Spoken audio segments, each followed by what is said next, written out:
ଧୁମାଭଟା ଗାଁରେ ଛୁରାମାଡ଼ 3 ଜଣ ଗୁରୁତର। କୌଣସି କାରଣବଶତଃ କଲଚି କଛାର ଗାଁର ପକ୍ଷୀରାଜ ବୁଡେକଙ୍କ ପୁଅ ଦିନେଶ ବୁଡେକ ଓ ପ୍ରେମା ଠାକୁରଙ୍କ ପୁଅ କୃଷ୍ଣଚନ୍ଦ୍ର ଠାକୁର କିଛି ଜରୁରୀ ସାମଗ୍ରୀ କିଣିବାକୁ ଧୁମାଭଟା ଗାଁକୁ ଯାଇଥିବା ବେଳେ ସେ ଗାଁର ଏକ ଦୋକାନରେ ଛିଡ଼ା ହୋଇଥିଲେ। ଠିକ୍ ସେହି ସମୟରେ ଧୁମାଭଟା ଗାଁର କୁନୁ ପଟ୍ଟନାୟକଙ୍କ ପୁଅ ବିକି ପଟ୍ଟନାୟକ ନିଶାସକ୍ତ ଅବସ୍ଥାରେ ଆସି କାହାକୁ କିଛି ନ କହି ଦିନେଶ ବୁଡେକ ପେଟରେ ପ୍ରଥମେ ଛୁରୀ ଭୁଷି ଦେଇଥିଲା। ଏହା ଦେଖି ସାଙ୍ଗରେ ଯାଇଥିବା କୃଷ୍ଣଚନ୍ଦ୍ର ଠାକୁର ବଞ୍ଚାଇବାକୁ ଗଲାବେଳେ ତାକୁ ମଧ୍ୟ ଛାତି, ପିଠି ଏବଂ ପେଟରେ ଛୁରୀ ଭୁଷି ଦେଇଥିଲା।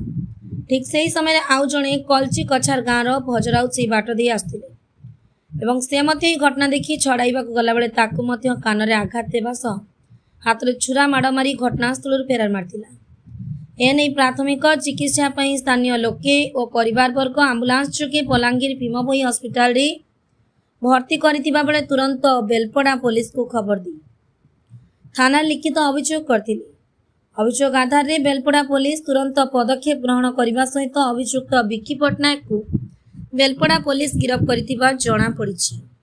ବଲାଙ୍ଗୀର ଜିଲ୍ଲା ବେଲପଡ଼ାରୁ ତ୍ରିନାଥ ବାଗଙ୍କ ରିପୋର୍ଟ, ନ୍ୟୁଜ୍ 26।